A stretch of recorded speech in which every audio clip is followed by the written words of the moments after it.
आइए फ्रेंड्स, मैं दीपक नागर स्वागत करता हूं आप सबका अपने YouTube चैनल पर। आइए इस क्वेश्चन को स्टार्ट करते हैं।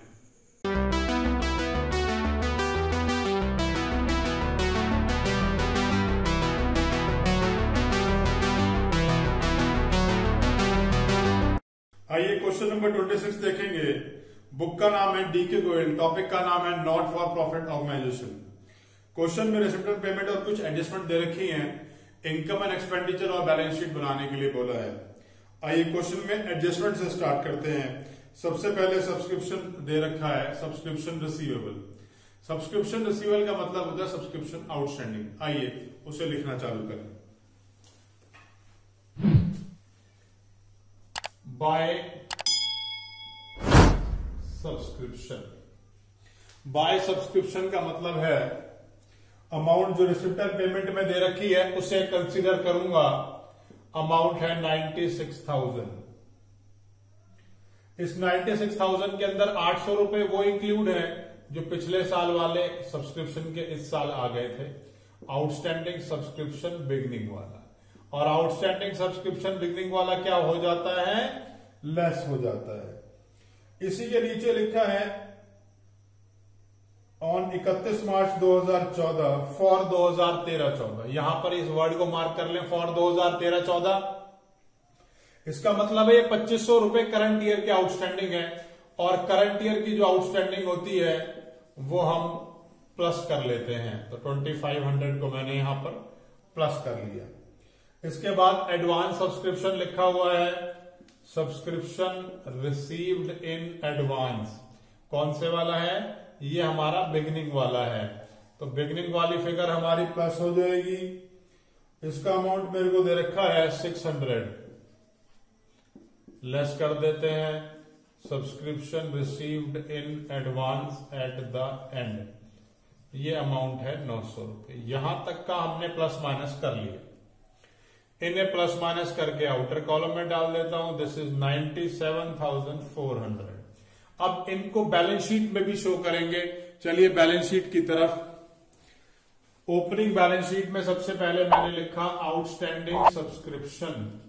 यहां पर ये अमाउंट है 1000। अब यहीं पर एक बात और समझेंगे। बिगिनिंग में आउटस्टैंडिंग था 1000। इस साल कितना आ गया? इस साल 800 रुपए आए हैं जो रिसिप्टेड पेमेंट में मेंबर सब्सक्रिप्शन के नीचे ब्रैकेट में लिखे हैं। इसका मतलब क्या हुआ? इसका मतलब हुआ जी 200 रुपए अभी पिछली बार के आने बाकी हैं, और इस बारी के कितने आने बाकी हैं? इस बारी के 2500 आने बाकी हैं। तो टोटल वैल्यू कितनी हो गई? टोटल वैल्यू हो गई जी 2700 total outstanding at the end. अब बात करते हैं सब्सक्रिप्शन रिसीव्ड इन एडवांस की। Subscription received in advance. अब क्लोजिंग का एडवांस कितना है? क्लोजिंग का एडवांस है 900। ओपनिंग का एडवांस कितना है?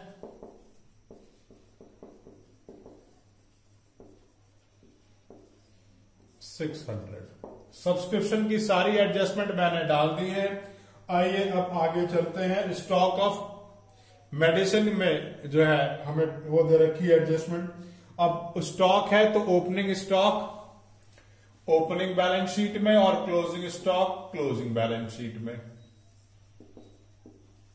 ओपनिंग की वैल्यू है 480, और उसके बाद यहां पर स्टॉक ऑफ मेडिसिन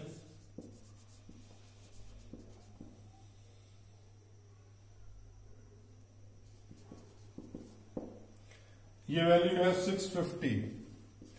अब इन्हें इनकम एंड एक्सपेंडिचर में भी एडजस्ट कर देते हैं। आ जाइए एक्सपेंडिचर साइड की तरफ। यहां मैंने लिखा to medicine purchase.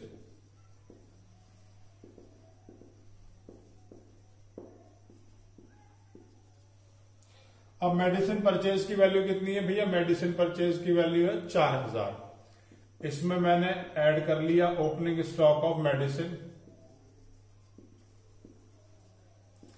Less closing stock of medicine. Opening stock की वैल्यू है जी 480, और क्लोजिंग वाले की है 650। इन ओपनिंग क्लोजिंग को एडजस्ट करके ये वैल्यू आ गई मेरी जो है 3830। अब अगली एडजस्टमेंट देखेंगे। अगली एडजस्टमेंट है स्टाफ सैलरी की, तो मैंने लिखा यहां पर सैलरीज। सैलरीज का अमाउंट है 17,000 और क्योंकि सैलरी हमारे आउटस्टैंडिंग की उसमें है तो यहां पर हमने क्लोजिंग वाली तो प्लस कर दी, क्लोजिंग आउटस्टैंडिंग सैलरी, और ओपनिंग वाली लेस कर दी, ओपनिंग आउटस्टैंडिंग सैलरी। अगर आपको यह समझ में नहीं आ रहा कि मैंने कहां पर कौन सा प्लस किया है और क्यों और ऐसा क्यों किया है, तो डिस्क्रिप्शन में मैंने लेक्चर वीडियो जो है का लिंक दे रखा है, वहां से जाके एक बार उस वीडियो को जरूर देख लें, ये बात ऑटोमेटिकली क्लियर हो जाएगी। अब क्लोजिंग आउटस्टैंडिंग को प्लस करना है, क्लोजिंग की वैल्यू है 1400, तो 1400 मैंने यहां लिख दिया, ओपनिंग है 1200, दोनों को प्लस माइनस किया 17,200। अब क्योंकि आउटस्टैंडिंग है तो लायबिलिटीज में भी आएगा, तो मैं बैलेंस शीट की तरफ चलता हूं लायबिलिटी साइड में और ओपनिंग वाला लिखूंगा। ओपनिंग में आउटस्टैंडिंग सैलरी, ओपनिंग में अमाउंट है 1200 का। अब ऐसे ही मैं क्लोजिंग में भी लिखूंगा आउटस्टैंडिंग सैलरी 1400।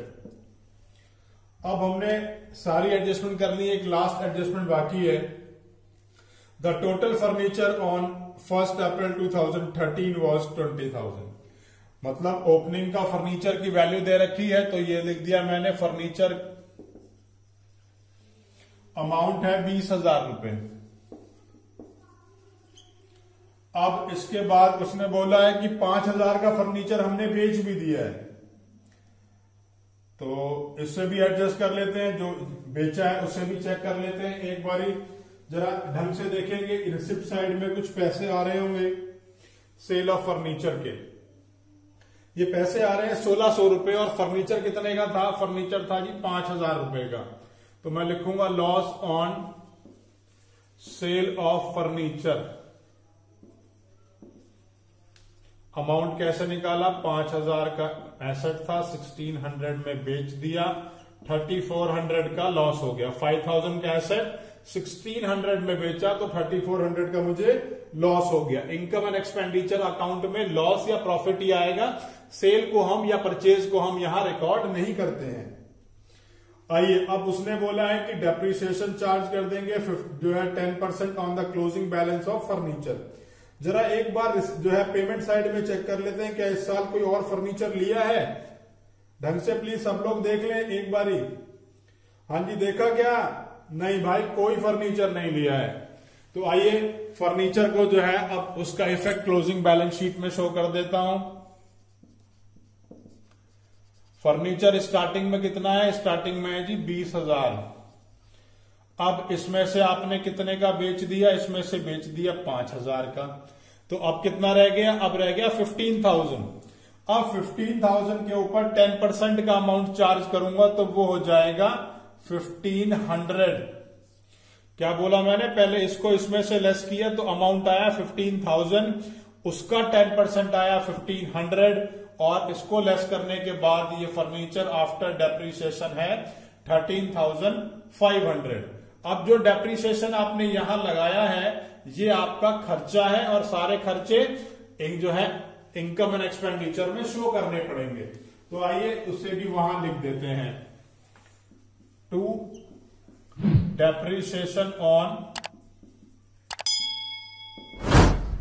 फर्नीचर अमाउंट है 1,500। अब लगभग जो है सारी एडजस्टमेंट्स हमारी खत्म हो गई हैं। अब चलते हैं रिसिप्ट एंड पेमेंट के रिसिप्ट साइड पे। सबसे पहले कैश, बैंक और फिक्स डिपॉजिट का अकाउंट दे रखा है ओपनिंग वाला, तो चलिए ओपनिंग बैलेंस शीट की तरफ इन्हें लिख देते हैं एक बारी। Cash, bank, fix deposit. Cash का बैलेंस है 800, बैंक का बैलेंस है 4,200 और फिक्स डिपॉजिट का बैलेंस है 10,000। इस तरीके से हमने ये यहां डाल दिया। इसके बाद लिखा है मेंबरशिप सब्सक्रिप्शन, वो हम लिख चुके हैं पहले से ही, उसके बाद है मेंबर्स एडमिशन फीस। तो मेंबर्स एडमिशन फीस हमारी रूटीन की इनकम है, इसे एंट्रेंस फीस भी कह दिया जाता है। तो हमने इसे यहां लिख दिया बाय मेंबर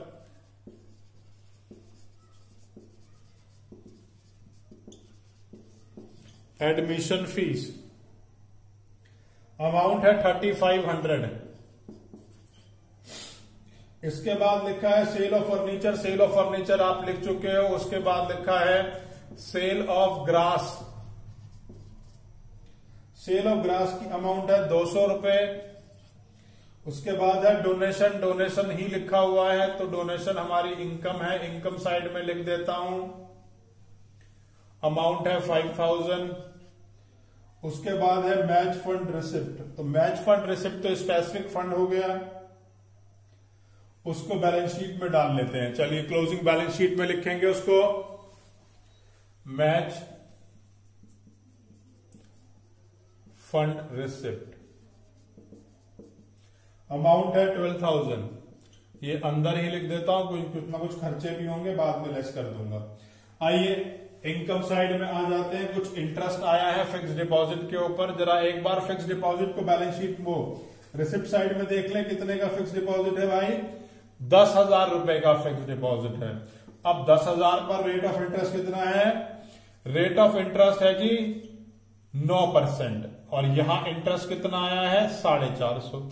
अगर 10,000 का 9% निकालूंगा तो 900 आना चाहिए। तो ब्याज 450 क्यों आया? मतलब अभी बाकी मिलना बाकी है। उसको हम क्या लिखेंगे? उसको हम लिखेंगे एक्रूड इंटरेस्ट 450। अब ये टोटल हो गया जी 900 रुपए। ये जो एक्रूड इंटरेस्ट यहां लिखा है ये एक तरह की हिडन एडजस्टमेंट है। अब क्योंकि एडजस्टमेंट है तो इफेक्ट डबल आएगा। इसको क्लोजिंग बैलेंस शीट में भी लिखेंगे accrued interest on fixed deposit 450। इस तरीके से हमने रिसिप्ट साइड सारी पूरी कर ली है। अब हम पेमेंट साइड की तरफ आ जाते हैं। पेमेंट साइड में सबसे पहले हमने सैलरी था वो हमने लिख लिया है। उसके बाद upkeep of field and pavilion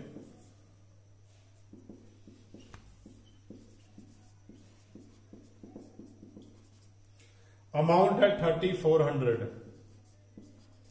medicine की भी एडजस्टमेंट कर ली है। उसके बाद है मैच एक्सपेंसेस। क्योंकि मैच फंड दे रखे थे तो मैच एक्सपेंसेस जो है वो भी हम उन फंड्स में से ही लेस कर देते हैं। लेस कर दिया मैच फंड एक्सपेंसेस। अमाउंट है 8800। इनको प्लस माइनस कर लिया। 3200 की यहां पर ये बाकी डिफरेंस मैंने डाल दिया। आइए आगे चलते हैं। अब लिखा है बिल्डिंग कंस्ट्रक्शन। अब बिल्डिंग कंस्ट्रक्ट करी है तो एसेट क्रिएट हो गया।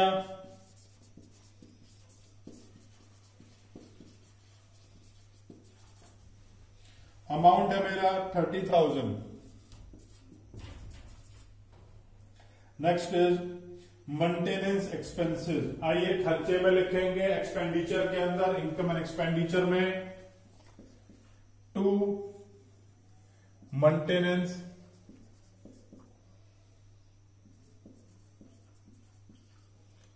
एक्सपेंस। अब मेंटेनेंस एक्सपेंस है 3600 का। उसके बाद है रेंट एंड रेट्स। तो to rent and taxes amount है 8,950। टू ग्रास सीड्स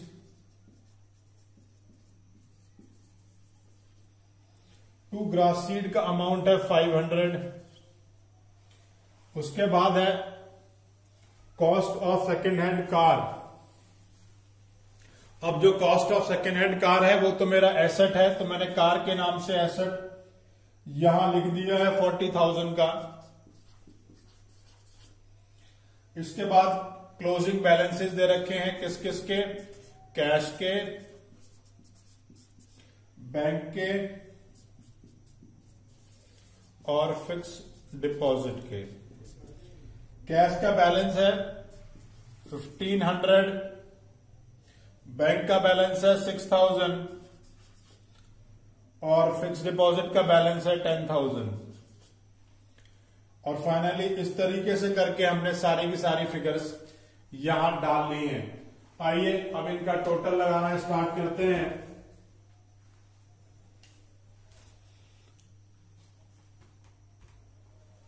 यहां ये इनकम साइड ज्यादा दिखाई दे रही है तो टोटल इसी का ही ज्यादा आएगा।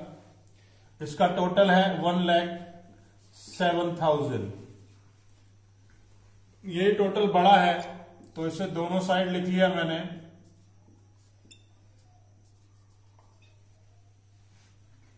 अब इस साइड की टोटलिंग कर लेते हैं।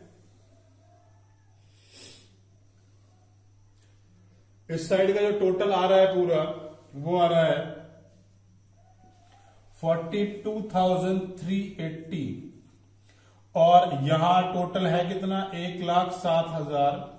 तो 1,07,000 में से 42,380 लेस कर दिया मैंने। यहां एक डिफरेंस जनरेट हो गया, मैं उसको लिख दूंगा सरप्लस। मैं इसको excess of income over expenditure भी लिख सकता हूं और ये डिफरेंस आ गया 64,620। अब इस सरप्लस को हम क्लोजिंग बैलेंस शीट में ऐड करेंगे चल के। सबसे पहले ओपनिंग बैलेंस शीट का टोटल लगा लेते हैं, इसकी टोटलिंग कर लेते हैं। ये टोटल है 36,480। अब इसमें से ये 1800 रुपए लेस कर दिए तो कैपिटल फंड आ जाएगा मेरा। दोनों तरफ टोटल कर दिया पहले तो मैंने। अब 36,480 में से 1800 मैंने लेस कर दिया तो यहां एक बैलेंसिंग जनरेट हो गई 34,680। ये मेरा कैपिटल फंड है। कैपिटल फंड को क्लोजिंग बैलेंस शीट में लेकर के आ जाते हैं। अमाउंट है 34,680। इसमें मैंने ऐड कर देना है सरप्लस और सरप्लस की वैल्यू मेरी कितनी आ रही है 64,620। अब इन दोनों को प्लस कर लेता हूं 99,300। इसका टोटल बाहर कर दिया मैंने। अब इन्हें प्लस कर लेता हूं, ये वैल्यू आ गई 1,04,800। अब दूसरी साइड की टोटलिंग चेक कर लेते हैं।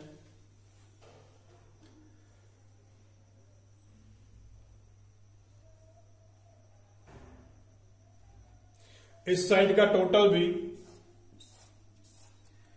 1,04,800, 1,04,800 रुपए आ रहा है। अब फाइनली जो है हम लोग जब इस तरह का क्वेश्चन करेंगे तो कोशिश यही रखेंगे कि पूरे क्वेश्चन को एक ही बार रीड करें। कई टीचर्स ये सलाह दे रहे होते हैं कि बेटा पहले इनकम एंड एक्सपेंडिचर बनाना सीखो, फिर क्लोजिंग बनाना, फिर ओपनिंग बनाना। ऐसा ना करें, उसमें हमारा टाइम वेस्ट होता है। अगर हम पेपर में 3 बार क्वेश्चन को पढ़ेंगे ऑब्वियस ही बात है टाइम ज्यादा वेस्ट होगा। ठीक है, यहां आपको 2, 4, 5-7 क्वेश्चन में दिक्कत तो आएगी, लेकिन उसके बाद इन क्वेश्चंस पे आपकी पकड़ हो जाएगी। क्वेश्चन टाइमली खत्म होगा। एग्जाम में स्कोर वही करता है ज्यादा जिसका पेपर टाइमली खत्म होगा। अगर आपको वीडियो अच्छी लगी हो तो प्लीज लाइक बटन दबा दीजिएगा और अगर इसमें किसी भी एडजस्टमेंट में आपको कोई भी प्रॉब्लम है तो नीचे डिस्क्रिप्शन बॉक्स में मैंने लेक्चर्स के लिंक दे रखे हैं, वहां जाकर के मेरा लेक्चर देख सकते हैं। Thank you.